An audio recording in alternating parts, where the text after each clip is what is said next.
So here's Camp Davis Speedway road course, version 1. Just sort of laid it out. We were doing some work with a track loader. My brother-in-law did most of it. Awesome job over on another part of the property.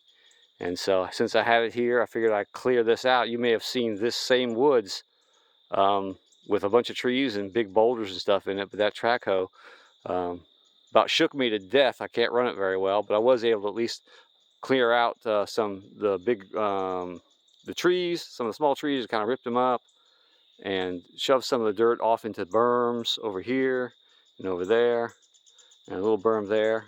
Oh, there's some clay I brought in. It's got some rocks in it, but I think that's going to help the dirt oval. So this is where the road course is going to be, and I'll go through it here in a minute. And I'm just going to turn it around, try not to make you dizzy. Just turn it around, and there's the dirt track. It's not in really good shape right now. We've been away for a couple of weeks, and we had that work going on the other part of the property. But we had a tremendous thunderstorm last night, and the only place we lost integrity, where we lost part of the track, is over there, and I know exactly how I'm going to fix that. So it actually weathered really well. Haven't had near enough time to work on this as I'd like. We're doing other things. But so just on the other side, so one side you got oval, the other side you got the road course. So the way this road course is going to go is, so here's a start finish line right here. And we'll move around this direction and kind of make a berm there. And then come around with kind of a hairpin with that berm helping you out. And then another hairpin right here. And then come back around, sort of an S, right? And then it's going to come back right along the back side of that metal piece, and it's going to come here, a 90-degree turn there, and then another turn there. But the turn's going to come back on this side of the normal-looking tree there, and then come back still on that side, on this side of the little skinny tree, and then work around the corner there.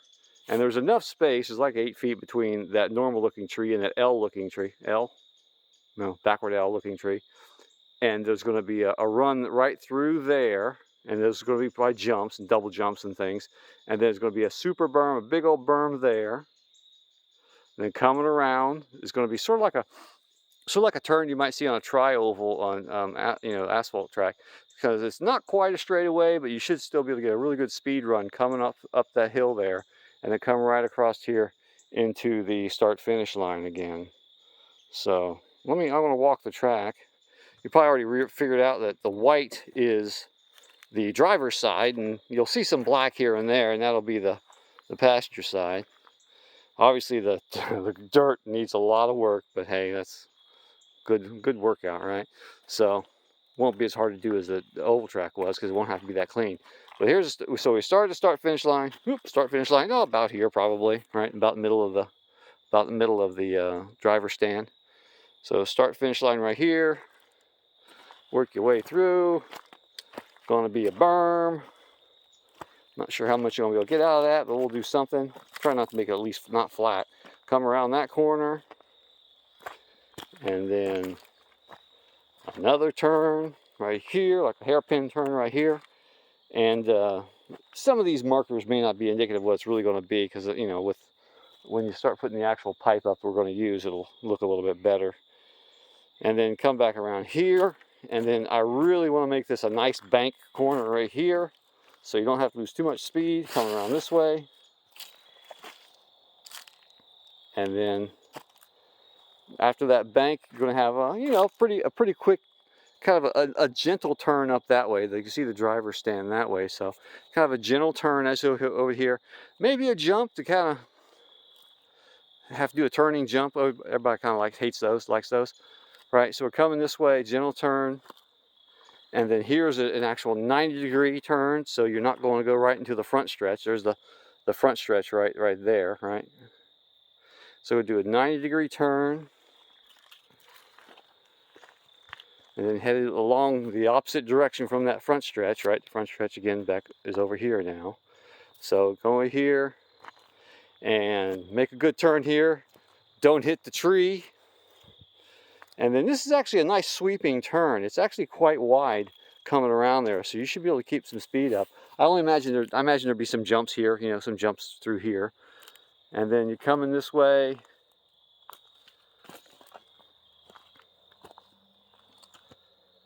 Right here, and I'll call this the squeeze right here. It's about 6 feet across, so you're going to have to hit this pretty precision-wise. So moving along here, and I'm not sure these trees are going to survive. I think they may end up getting taken out. I don't know, but there's going to be a berm, a turn of some sort here. You can see there's the inside of the turn right there. There's going to be a berm cut, or even a flat turn. I'm not sure what yet, but coming around this way. But the point is I want to have it be able to get you set up for all the jumps that are going to be here. I figured there'd be a jump, maybe a double jump, you know, try to skip a jump, right? That sort of thing. So it's going to go there straight up that way and jump and jump. And then you can see the pile there. That pile over there is going to be turned into a berm, a really big berm probably. So here you're doing your jumps, nice straightaway, you know, because you're kind of far away from the driver's stand at this point. It'd be nice to, you know, you want to see the jumps happening, but you want to have a lot of space to do it with. And then the car will come around this way, and I'll give you the inside of the corner. See the inside of the corner right there. Very wide corner here in my mind, I think. You know, kind of be forgiving again because you're kind of far from the driver's stand at this point. And try to minimize the wrecks. Have it fun, but not like wreck you all the time, because if you're out here by yourself, you don't want to go fixing your car every 30 seconds, right? So you'll come around this corner here, maybe a nice berm, depending on what I can build up. Maybe over time it'll change. And then now we're on that uphill straightaway right here on your speed run. Right here. Just a little bit of a turn here. You'll probably try to straighten that out as much as you can as you're driving. And then back up to the start finish. Ooh, it's mushy. Start finish line. So that's the idea anyway. I'm probably gonna put this in front of my boys and see what they say, see if they've got any ideas. Of course, you know, you can only do so much with what space you've got, but we'll see if they have any ideas. There was a couple things I was hoping to do I wasn't able to do just because of space. I was hoping to have, like, and maybe they can help me figure it out. I was hoping that, so I'm sort of standing on this driver stand now. I was thinking to have a long straightaway down the middle here, jumping away from you, and then, you know, turning at the end. But if you do that, then you're cutting off everything else. Really, the only way I could figure to do that would be to have like a jumping overpass or something like that. And I don't know if I want to get into that or not. But in any case, because it kind of switches the side of the track you're on, it's kind of hard to explain, but if you cut the space you've got right down the middle, at some point you got to jump over it. So I decided not to do that, at least not yet, not in this first thoughts. This will be in my brain now, and I'll be able to kind of work it through and see if there's anything else comes to mind. But I'm using most of the space, and that's kind of what I was looking for, just making, you know, use all the space up. So this has probably gone pretty long. I cut it in the middle too. I have to paste it together, I guess. In any case, isn't that a neat tree? That's weird. Anyway, that's it. Now the work begins as soon as I have some time to do it. But anyway, hope I didn't bore you too much. Maybe you're doing your own backyard track or whatever, and just put this on there. Probably no one will look at it really, but there it is. Oh, let me mention this too. I've got, you see the white down, maybe you might see the white there in the middle of the screen. That's actually PEX tubing. So I'm going to run that PEX, before I do anything here, that PEX is going to get buried under all of this and come up here. It won't be buried deep enough to keep it from freezing. I'll just open it up in the wintertime, so, you know, so it won't bust or anything. But yeah, and then I'm going to run it up here. I'll have water for both tracks to be able to do that. And I've got internet. I don't have the wire on it right now, but I got internet I'm bringing up from a workshop that's down that way, about, I don't know, about 200 feet or so.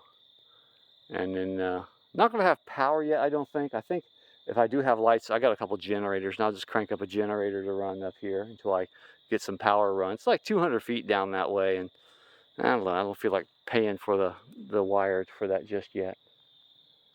So there's that. That's our plans.